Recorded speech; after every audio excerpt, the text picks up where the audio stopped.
직통계시는 있는가? 직통계시가 있다면 그거는 우리에게 어떤 영향을 주는가에 대해서 한번 잡담을 나눠보기로 하겠습니다. 신사도 운동에서는 오늘날에도 사도와 선지자가 있다. 그래서 하나님이 사도나 선지자한테 직접 계시를 하신다 라고 얘기를 하면서 자기들이 선지자이면서 사도이기 때문에 하나님은 자기들을 통해서 하나님의 일을 계시하신다 라고 얘기를 합니다. 그리고 또 일부 기도원이나 소위 예언 능력자라고 하는 사람들은 하나님한테 직통 계시를 받았다고 얘기를 하죠. 그런데 신사도 운동이나 이렇게 기도원 외에서 말하는 직통 계시를 반대하는 그 신학자들이나 또는 말씀 중심의 목회자들은 뭐라고 하냐면 성경이 완성됐기 때문에 계시가 완성됐는데 무슨 직통 계시가 어딨냐고 얘기합니다. 그러면 성경이 완성되고 성경을 통한 계시가 완성됐으면 직통 계시가 없다고 칩시다. 그럼 간접 계시, 간통 계시는 있습니까? 간접 계시는? 그럼 이렇게 얘기하죠. 성경은 하나님의 뜻이니까 성경을 통해서 계시한다고 얘기합니다.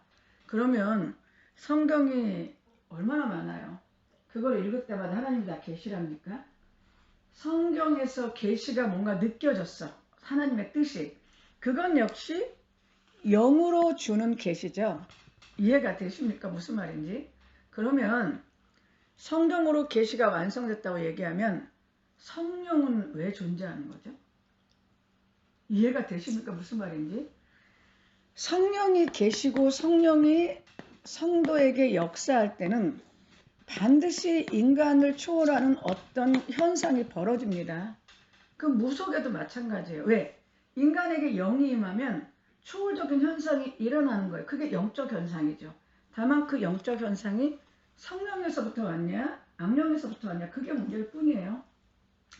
그런데 성령이 계시기 때문에 성도에게 성령이 임하시면 여기에서도 마찬가지로 계시라든지 예언, 어떤 귀신 쫓는 거, 병을 고치는 거, 또 초월적인 어떤 것들을 할 수 있는 능력이 인간에게 오죠. 그렇기 때문에 직통 계시가 뭡니까? 하나님이 직접 뜻을 알려준다.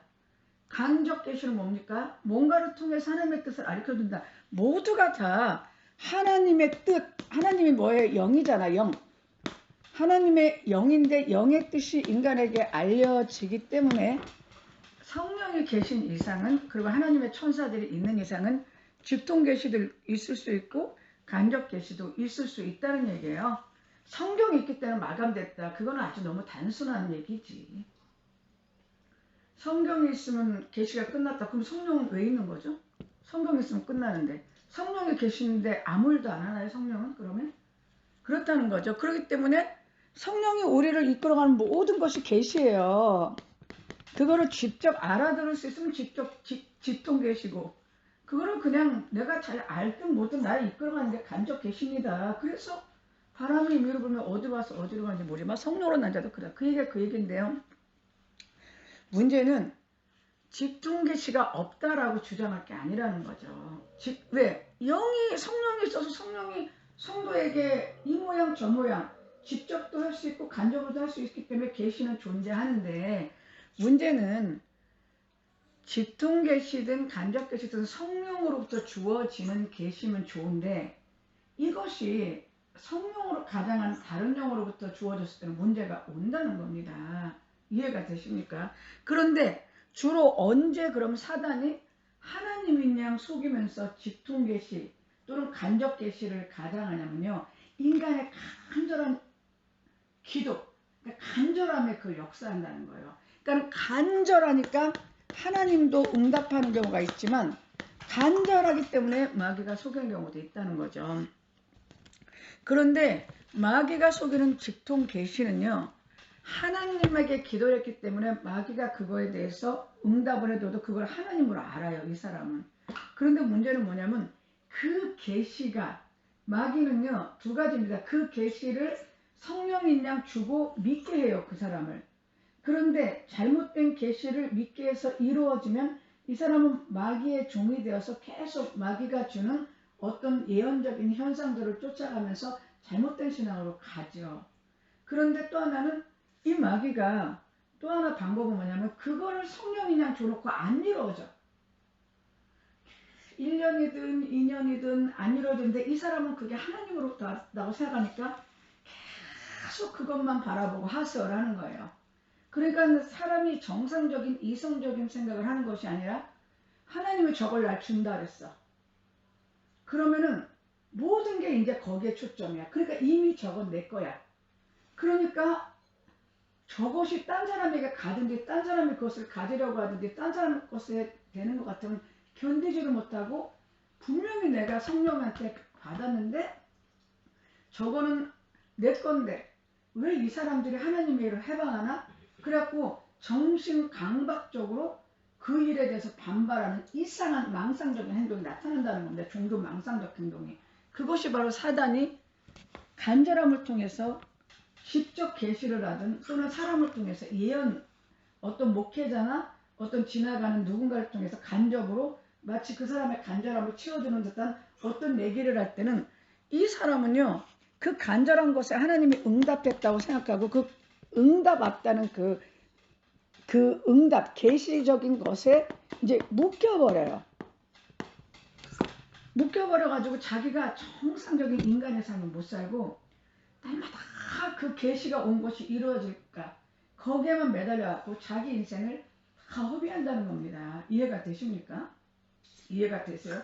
그런데 이게 그러다 보면은 직접 자기가 기도해서 받은 것 같으면요, 그 영에 묶여갖고요, 그 영이 성령인 줄 알고 그 영이 준 거짓에 묶여갖고 평생을 아무 짓도 안 하고 그것만 바라다가 그것이 하나님 뜻인 줄 알고 그것만 바라다가 자기 인간의 인생도 망치고 자기의 신앙도 다 망쳐버려요. 그러면 간접은 뭐냐? 어떤 목회자나 어떤 기도 원장이나 어떤 또 기도 좀 한다는 사람 또는 뭐 이런 사람들이 지나가다가 하나님이 뭐뭐 해준답니다. 당신 하나님이 뭐뭐 해주신다는데요. 이렇게 하면은 그 말에 그 간접으로 말하는 거를 계시로 알아듣고 거기에 묶여버려요. 그러다 보면 어떤 일이 생기냐면 계시를 준 자의 말에 순종하는, 그러니까 소위 말하는 예언을 준 자, 말씀을 준 자의 말에 순종해서 언제 이 일이 이루어지나요? 언제 이 일이 이루어지나요? 집사님 헌금 좀 해봐. 하나님께 물질 바쳐도 하나님 정성 들여야지 해주지. 물질 바쳐도 안 돼. 그러면 어떻게 하나? 집사님이 자꾸 마음에 대적하는 게 있어서 그래. 이런 식으로 해갖고 정상적인 신앙, 정상적인 일을 못하고 인간 삶을 못 살고 계속 그 일이 이루어질 걸 바라고 거기에 묶여갖고 인간 세상, 자기의 정상적인 인간 삶과 정상적인 종교 생활을 못한다는 겁니다. 그래가지고 오히려 자기는 아무것도 못하고 그 악령이 주는 계시의 결박, 거기에 묶여가지고 그래가지고 자기가 직접 그 계시에 묶여갖고 그 계시에 묶인 자가 되어서 평생을 그 계시에 결박당해서 정말로 불행한 인생을 살다가 죽든가 아니면 간접적으로 계시를 준 자, 그 자들의 영적 종이 되어서 그 자들이 하는 대로 왜 그렇게 복받는다니까 끌려다니다가 자기의 신앙도 다 망가지고 인생도 망가진다는 겁니다. 따라서 간절하면은요, 그거를 기도하는 것까지는 좋은데 그것을 너무 바래갖고 어떤 것들이 왔을 때 거기에 묶이지 말아야 된다는 얘기예요. 그리고 간절하면 그것이 이루어질 수 있도록 인간적인 노력을 해서 열심히 살 생각을 해야지, 그거는 하지 않고 주야장창 기도만 하면서 그 간절함이 이루어지길 바라면 100% 귀신의 밥이 된다는 얘기입니다. 이해가 되세요? 그래서 인생 망치고 신앙 인생 망치고 자기 본래 인생 망치고 인간성까지 다 망가져요. 왜? 그걸 해야 되니까 모든 것을 거기로 다 끼워 맞춰. 모든 삶에 일어나는 모든 일들, 사람과의 관계가 자기가 받은 계시에 몰입이 돼갖고 정상적인 판단을 못해요. 그래갖고 망치면서 결국은 그 계시를 줬던 직접 주문 악한 영, 간접적으로 누군가를 통해서 줬어도 뒤에서 배우의 영이 거짓으로 역사한 거거든요. 거기에 종로릇을 한다는 겁니다. 따라서 뭔가 간절할 때는 기도하는 건 좋지만 보다 중요한 거는 그것을 이루기 위해서 내가 인간적인 삶을 열심히 살아가는 거예요. 살아가는 것이지 그렇다는 거죠. 그러면 예전에 어떤 일이 있었냐면요. 어떤 사람이 돈이 너무나 필요했나 봐요. 그래갖고선 밤새도록 기도를 했대요. 근데 새벽에 하늘 문이 열리고 재물의 홀이 환상처럼 자기에게 내려왔답니다.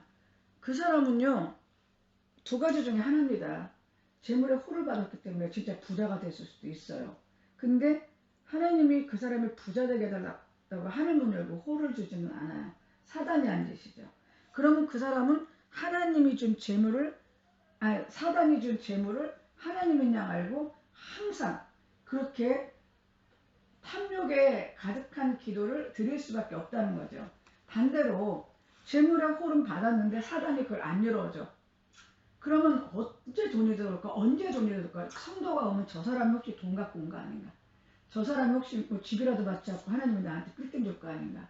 하나님이 저 빌딩 내가 혹시 저거 붙잡고 기도하면 저거 나 주는 거 아닌가? 응? 그리고 누구라도 좀 돈 있는 사람 오면 혹시 이 사람을 통해서 역사할 거 아닌가 해갖고 정상적인 인간의 생각, 정상적인 인간의 생각, 신앙생활 못한다는 얘기입니다. 그리고 자기 형제들조차도 돈의 대상이 돼요. 하니까 돈 좀 버는데 하나님은 나한테 물질 호를 줬으면 네가 나한테 헌금하면 하나님께 100배 축복받을 텐데 왜 그러니? 그래가지고 거기에 몰입돼갖고 모든 인간관계조차도 거기에 잣대로 잰단 말이죠. 그래서 결국은 인간의 어떤 간절함은 사단이 역사가 딱 좋고 그것을 성령으로 가장해서 영역결박을 해서 응답을 해줘도 문제. 왜? 얻었으니까 좋은데 잘못된 신앙으로 계속 가고 남을 또 그렇게 가르쳐. 반대로 사단이 안 해주면 평생을 그거 해줄 거를 바라고 인간적인 자기상, 영적인 자기상을 다 망가뜨리고 주변의 인간관계도 그거에 껴맞춰서 그걸 이루는 도구에 이제 인간이 인간으로 보이는 게 아니라 내가 받은 계시를 이루어줄 도구로 보이는 거야. 이제는. 내가 받을 계시를 이루는 도구로 보이기 때문에 인간관계가 다 파괴돼서 결국은 자기가 받은 계시 때문에 자기 인간성이 완전히 황폐해져서 무너져버리는 그런 결과를 가져온다는 겁니다. 그래서 제일 좋은 거는 뭔가를 간절히 원하면 그걸 하면서 인간적인 노력을 하나님께 기도를 하고 내가 인간적인 노력을 최선을 다해서 다 하면서 인간성을 잃지 않고 신앙의 영분별을 하면서 긴장하면서 살아가는 것이 가장 좋다는 것입니다. 이해가 되셔요? 이해가 되세요? 이거는 반드시 묶임이 있어요. 눈에 안 보이지만 영이 묶어서 자기가 묶은 대로 그 사람이 끌려가게 평생을 그 영의 묶임대로 그 속임대로 끌려가게 한마디로 영적인 눈을 뜨면 미혹의 영이 자기가 준 계시로 그 사람을 묶어서 평생을 아마 인질처럼 끌고 다닐 겁니다. 그렇게 살 수는 없지 않습니까? 그러니까 내가 혹시 계시를 받았더라도 그것은 하나님의 뜻이면 하나님의 뜻이 이루어지니까 자기는 과감하게 하나님 뜻대로 살려고 노력하면서 세상적인 삶도 열심히 그것을 이루기 위해서 살아가야지. 그리고 인간관계도 그 계시적인 관계로 인간관계를 보는 게 아니라 인간과 인간의 아주 좋은 인격의 관계로 바라봐야지 신앙도 정상, 인간성도 정상이 되지.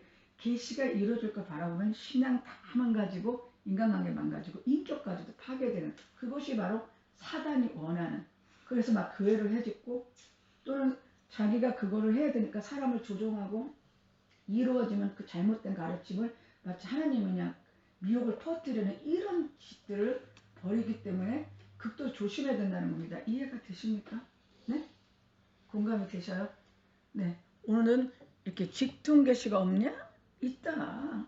간접계시가 아니라 있다. 왜? 성령이 있는데 없을 수가 있어. 어떻게 성경으로 완성돼? 그럼 당신들은 어떻게 목사 됐어? 기잖아. 하나님 감동 줬다랄 거 아니야. 그게 계시의 바보야. 아닙니까? 여기서 말씀 마치겠습니다. 예.